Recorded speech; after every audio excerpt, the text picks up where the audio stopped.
अस्सलाम वालेकुम friends, welcome to classic entertainment channel. कैसे हैं आप सब? यकीनन मज़े में होंगे। और हम आपके दिन को खुशगवार बनाने के लिए लेकर आ गए सिलसिलेवार नॉवल तेरा फंसू ही मेरा जुनून ठहरा की एपिसोड 29, जिसको आपके लिए तहरीर किया है आयत नूर ने। तो फिर आपको इंतज़ार नहीं कराते, ले चलते हैं नॉवल की तरफ। 2 माह से ज़ायद का अरसा गुजर चुका था। उन 2 माह में साहिर और दानी के रिश्ते में खासी बेहतरी आई थी। दानी छोटी छोटी बात पर नाक चढ़ाने और गुस्सा करने की आदी होती जा रही थी, क्योंकि उसे इल्म था इस घर में उसके नखरे उठाने को साहिर मौजूद है। लेकिन ये भी सच था कि एक दूसरे की गैर मौजूदगी में दोनों को घर नामुकम्मल सा लगता था। उनके दरमियान मियाँ बीवी का रिश्ता तो आज भी अधूरा था। दोनों का कमरा अलग अलग था, लेकिन कशीदगी के बादल छट चुके थे। हंसी मजाक चलता रहता था। दोनों वीकेंड पर आउटिंग पर भी चले जाते थे। साहिर दानी को हवेली का चक्कर भी लगवा लाया था और खाला से भी मिलवा लाया था। बिलाखिर ज़िंदगी में एक रूटीन सेट होने लगी थी और सुकून आने लगा था। साहिर, छुट्टी का दिन था, तभी साहिर सर तक ब्लैंकेट ओढ़े गहरी नींद सो रहा था। दानी ने तीसरी बार उसे उठाने की कोशिश की थी, लेकिन वो हूँ हाँ में जवाब देता फिर से ख्वाब खरगोश के मज़े लूटने लगता। दानी अब की बार झंझला कर रह गई थी। साहिर के बच्चे, दानी ने आगे बढ़कर उसके ऊपर से ब्लैंकेट जोर से खींचा। अभी नहीं आए बच्चे इस दुनिया में, साहिर ने बदमज़गी से कहते हुए मुंह तकिए में दिया। मैं लास्ट वार्निंग दे रही हूँ, उठ जाओ, वरना इस बार ठंडे पानी का जग भर कर लाऊंगी तुम पर उंडेलने के लिए, दानी ने धमकी दी। छुट्टी वाले दिन भी चैन नहीं है आपको, खुद सोना नहीं होता और मुझे सोने नहीं देना। साहिर बुरा सा मुँह बनाता करवट बदल गया। मुझे शॉपिंग पर जाना है, अगर खुशकिस्मती से तुम घर में नज़र आ ही गए हो तो मेरे साथ मार्केट तक चलो, दानी ने मुद्दा बयान किया। दानी, आपको पता है ये वाहिद काम है जिससे मुझे शदीद चिढ़ है। आपको खुद ड्राइविंग आती है ना? गाड़ी की कीज साइड टेबल की दराज में रखी है, आप चली जाए खुद ही मार्केट। ताहिर ने तकिए में मुंह घुसाया। वो पिछले कई दिन और कई रातें मुसलसल जाग कर किसी अहम प्रोजेक्ट पर काम करता रहा था। आज कहीं जाकर सुकून नसीब हुआ था। और ये लड़की, मैं नहीं जा रही अकेली। अकेली जाऊं तो मर्दों की ऐसी ऐसी नज़रों का सामना करना पड़ता है कि शर्मिंदगी होने लगती है कि घर से बाहर ही क्यों निकली, वो मुंह बसोरते हुए कह गई। साहिर ने सर उठाकर मंदी मंदी आंखों से उसे देखा, फिर फ़ोन उठाते हुए उसकी स्क्रीन ऑन करके वक्त देखा। सुबह के 11:30 का वक्त हो रहा था। अभी कुछ देर मुझे सोने दें, लंच के बाद चलेंगे और फिर वापसी पर डिनर करके आएंगे। वो उसे दोबारा इनकार नहीं कर पाया था। अगर उनका रिश्ता नॉर्मल हो रहा था तो वह मज़ीद दूरियां पैदा नहीं करना चाहता था दोबारा। ठीक है, वो चेहरे के ज़ाविये बिगाड़ती उसके कमरे की लाइट ऑफ करती वहाँ से निकल गई। कहाँ जा रहे हो? लंच बनाने के बाद वो बर्तन टेबल पर रख रही थी जब साहिर को नक्सक से तैयार उसके कमरे से निकलते देखा। दानी की हैरत बजा थी कि इस तरह की ड्रेसिंग में वो सिर्फ ऑफिस जाया करता था, वरना आम रूटीन में घर में वो ट्राउज़र और टी शर्ट में ही खुद को कंफर्टेबल महसूस करता था। एक ज़रूरी काम से जा रहा हूँ, आप लंच कर लीजिएगा, मैं बाहर से कुछ खा लूँगा। वो फ़ोन पर कुछ टाइप करता उजलत में दिखाई दिया था। ये ज़रूरी काम कहाँ है और कब ख़त्म होगा? और शॉपिंग का क्या? वो तीखे चतुनों से उसे घूरने लगी। लहजा बिगड़ा हुआ सा था। साहिर ने फ़ोन की स्क्रीन से नज़र उठाकर उसके बिगड़े तेवर मुलाहिज़ा किए। ऑफिस से अर्जेंट कॉल आई है, इसलिए जाना ज़रूरी है। मैं 2 से 3 घंटों में वापस आ जाऊँगा। आप लंच करने के बाद 4 बजे तक रेडी रहिएगा। आते ही आपको शॉपिंग पर ले चलूँगा। साहिर ने उसके बिगड़े मूड को बहाल करने की कोशिश की थी, फिर तेज़ कदमों से वहाँ से निकल आया कि फ़िलहाल उसके तंज़िया जुमले सुनने का ना मूड था और ना वक्त। दानी पेशानी पर शिकनों का जाल बिछाए प्लेट डाइनिंग टेबल पर पटकती खुद भी ऑफ मूड के साथ कुर्सी पर बैठ गई। सर, आप ऐसा सोच भी कैसे सकते हैं? आप अच्छी तरह से जानते हैं कि संजय वर्मा इससे पहले भी हमारे मुल्क को अच्छा खासा नुकसान पहुंचा चुका है। अपने शातिर दिमाग को इस्तेमाल करते हुए उसने पाकिस्तान में बहुत से ब्लास्ट करवाए और न जाने कितने मासूम और बेगुनाह लोगों की जान ली। अब वो हमारी गिरफ्त में है और अगर हम इसे रिहा करके राह के हवाले कर दें तो हमसे बड़ा बेवकूफ़ कोई नहीं होगा। सारा मामला समझने के बाद और मेजर उबैदुल्ला के हुक्म को सुनकर वो सीखता हुआ था। तुम इस वक्त हालात की नज़ाकत को समझ नहीं रहे साहिब। संजय वर्मा हमारा दुश्मन है और इसे रिहाई देने का शौक़ हमें भी नहीं है, लेकिन दूसरी जानिब 33 लोगों की जानें खतरे में हैं, जबकि 2 लोग मारे जा चुके हैं, वो भी तो बेगुनाह हैं। एक संजय वर्मा को सज़ा देने की खातिर हम उन सब की जानें ज़ाया नहीं कर सकते। फ़िलहाल बस हाईजैक होने की खबर सिर्फ हम तक महदूद है। लेकिन सोचो, अगर ये खबर मीडिया के किसी बंदे के हाथ लग गई तो आईएसआई की कितनी बदनामी होगी। और अगर संजय वर्मा उन लोगों के हवाले ना किया गया तो वो एक एक करके सबको मार देंगे। उन सब की मौत का कसूरवार कौन होगा? उंगलियां हम पर उठेंगी। फिलहाल वक्त का तकाजा यही है कि संजय वर्मा को रिहा करके उन सब मासूम लोगों को बचाया जाए। मेजर उबैदुल्ला ने तहम्मुल से उसे समझाने की कोशिश की थी। लेकिन सर, इस सब का कोई और हल भी तो होगा। आप जानते हैं मैंने संजय वर्मा को पकड़ने के लिए सर धड़ की बाजी लगा दी थी। इस मिशन के दौरान अपने अहम तरीन रिश्ते, अपने दोस्त को खोया है मैंने। उस शख्स को मैं इतनी आसानी से रिहा नहीं होने दूंगा। संजय वर्मा कुत्ते की दुम की तरह है जो कभी सीधा नहीं होगा। आज़ादी हासिल करने के बाद वो फिर से पाकिस्तान के खिलाफ प्लान्स बनाएगा। इसलिए मेरा नहीं ख्याल कि उसे जिंदा और उन लोगों के हवाले करना दानिशमंदाना फैसला है। आप मुझे ये मिशन सौंपिए। संजय वर्मा यहीं रहेगा और जो बस हाई जैक हुई है, मैं उस बस के तमाम मुसाफिरों को बाहिफाजत उनके घर पहुंचाऊंगा। साहिर के लहजे में खुद एतमादी कूट कूट कर भरी थी। नहीं साहिर, हम रिस्क नहीं ले सकते। आम आवाम के लिए तो बिल्कुल भी नहीं। और आपसे मशवरा नहीं मांगा जा रहा है, ये ऑर्डर है। इस मामले में मुझ पर भी प्रेशर है। आई एम सॉरी, लेकिन इस वक्त संजय वर्मा की रिहाई ही फर्स्ट एंड लास्ट ऑप्शन है हमारे पास। आज रात 10 बजे संजय वर्मा को उन लोगों के हवाले किया जाएगा और ये काम आप और आपकी टीम करेगी। संजय वर्मा को जिंदा और सही सलामत उनके हवाले करना है और उनसे अपने शहरियों को छुड़ा कर लाना है। इस बारे में मज़ीद कोई बहस नहीं होगी अब। मेजर उबैदुल्ला तहकुमाना लहजे में कहते मीटिंग रूम से निकलते चले गए थे, जबकि साहिर ने बेबसी के आलम में दीवार को ज़ोरदार मुक्का रसीद किया था। संजय वर्मा की रिहाई का सोचते ही उसकी आंखों में खून उतर आया था। भिजे हुए लब और माथे की उभरती रग उसके शराब का पता देती थी, लेकिन रूल्स नामी बेड़ियों ने उसके हाथ जकड़ रखे थे। वो चाह कर भी कुछ कर नहीं सकता था। वो लाइट पिंक शॉर्ट शर्ट के साथ कैपरी पहने हल्का सा मेकअप के डाइनिंग टेबल के साथ रखी कुर्सी पर बैठी थी। टेबल पर झुका सर उठाकर उसने एक बार फिर वॉल क्लॉक की जानिब देखा था, जहाँ रात का 1 बज रहा था। दानीन के दिल में जहाँ ढेरों गुस्सा और खफगी थी, वहीं साहिर के लिए फ़िक्र भी मौजूद थी। उसने 4 बजे आने का कहा था, लेकिन अब तक नहीं आया था। दानीन जो 4:30 बजे से तैयार होकर बैठी थी, अब उसकी कमर भी अकड़ कर तख्ता होने लगी थी। आज उसका मूड खुशगवार था। तभी संजय सजने संवरने को दिल चाहा तो उसने ड्रेस चेंज करने के साथ साथ लाइट मेकअप भी कर लिया। लेकिन उसे अंदाज़ा नहीं था कि उसकी सारी तैयारी धरी की धरी रह जाएगी। साथ डिनर का प्लान बनाने वाला खुद आया ही नहीं था।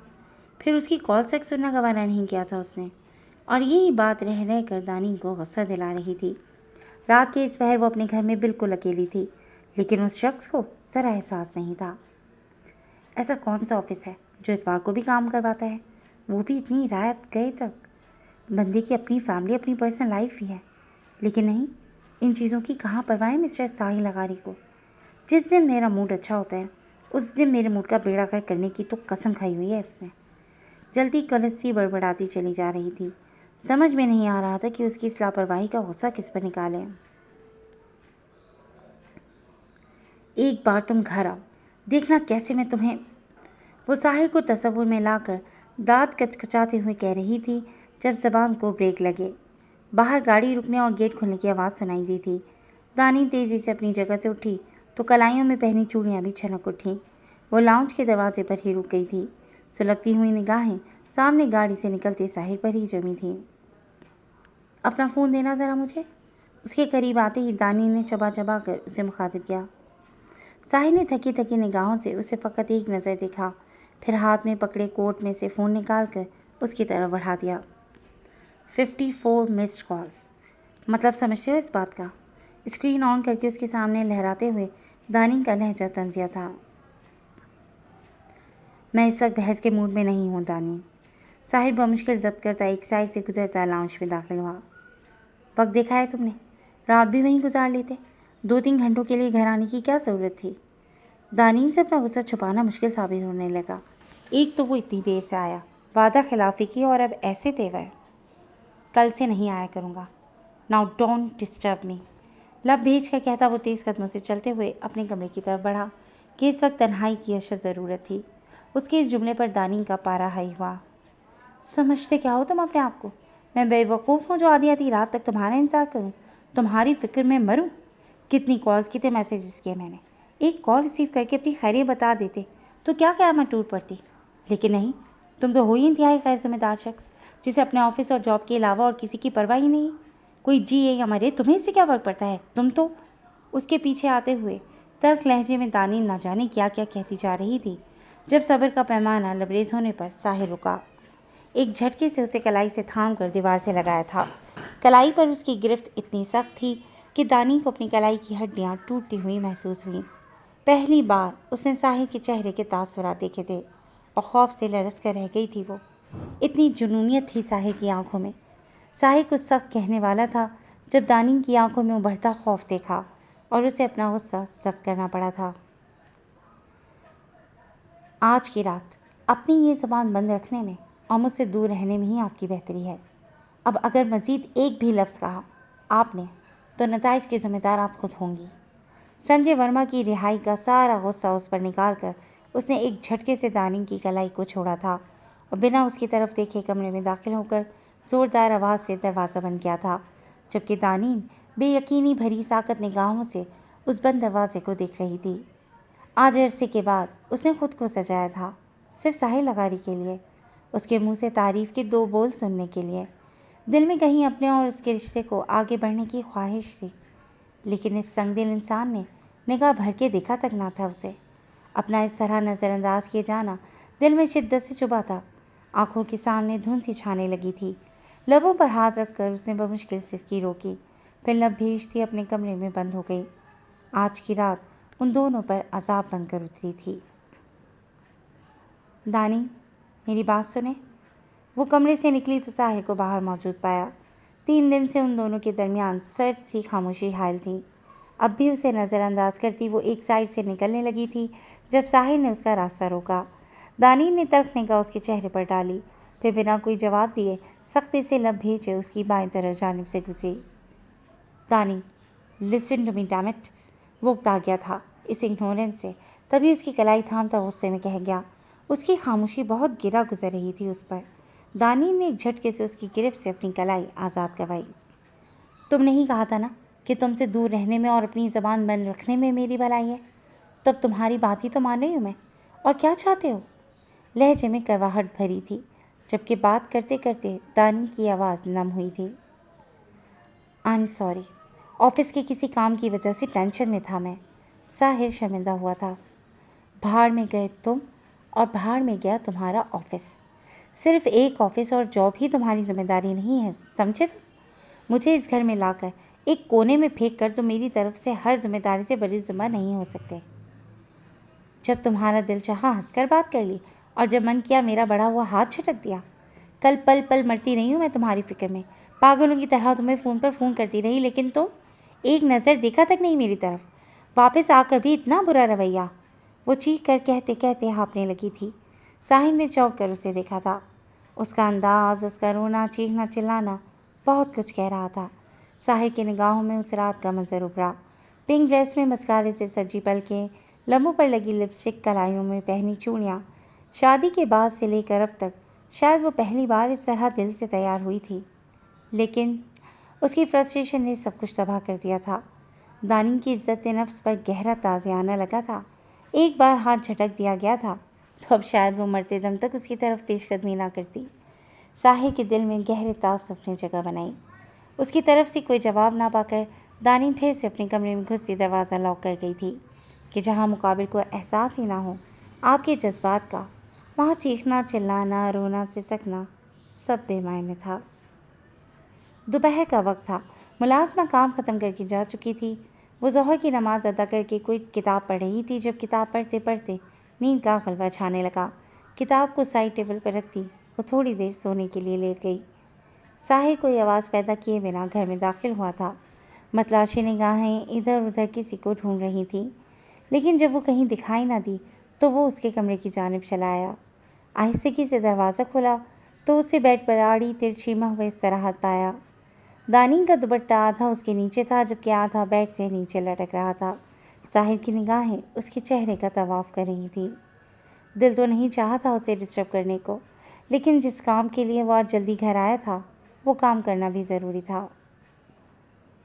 सॉरी मिसेस, लेकिन आप सीधे तरीके से मानती नहीं हैं। तो फिर मुझे ही उल्टे तरीके इख्तियार करने पड़ते हैं। वो ज़ेरे लब बड़बड़ाता कमरे का दरवाज़ा पूरी तरह खोलता बेड की तरफ आया। अगले ही लम्हे नींद की आगोश में जा चुकी दानी को बाजों में उठाए वो बाहर की सिमत पड़ा था। जानीन जो गहरी नींद में थी इस उफ्ताद पर हड़बड़ाई। जब तक उसे सूरत हाल समझ में आई तब तक साहिर उसे गाड़ी की फ्रंट सीट पर बिठाता दरवाज़ा लॉक कर चुका था। ये क्या बदतमीज़ी है, दरवाज़ा खोलो साहिर। उसने एहतजाजन 2-3 बार दरवाजे को धक्का दिया लेकिन दरवाज़ा खोलने में नाकाम रही। आई एम सॉरी, ये दरवाज़ा अब तब तक नहीं खुलेगा जब तक इस नाराज़गी और सदमोहरी का दिया नहीं हो जाता। साहिर सुकून से ड्राइविंग सीट संभालता कह गया। कोई नाराज़गी नहीं है मेरी तुमसे, दरवाज़ा खोलो। वो संजीदगी से कहती फिर से दरवाज़ा खोलने की कोशिश करने लगी। बुरी बात, इतनी ज़िद अच्छी नहीं होती। देखें, आपके लिए आज जल्दी घर आ गया हूँ ना, आज जो आप कहेंगी वही मानूंगा, पक्का प्रॉमिस। अब सीट बेल्ट लगा लें। वो बच्चों की तरह उसे बहलाने की कोशिश कर रहा था। मैंने बुलाया था? नहीं ना, मुझ पर एहसान करने की ज़रूरत नहीं है, वो सख्त लहजे में कह गई। साहिर ने गहरी नज़र उसके खफा खफा से चेहरे और नींद के खुमार से सुर्ख पड़ती आंखों को देखा, फिर उसकी जानिब झुका। ये क्या कर रहे हो तुम? दानीन उछल कर दरवाजे की जानिब खिसकी, लेकिन अगले ही लम्हे उसे खजालत ने आन घेरा।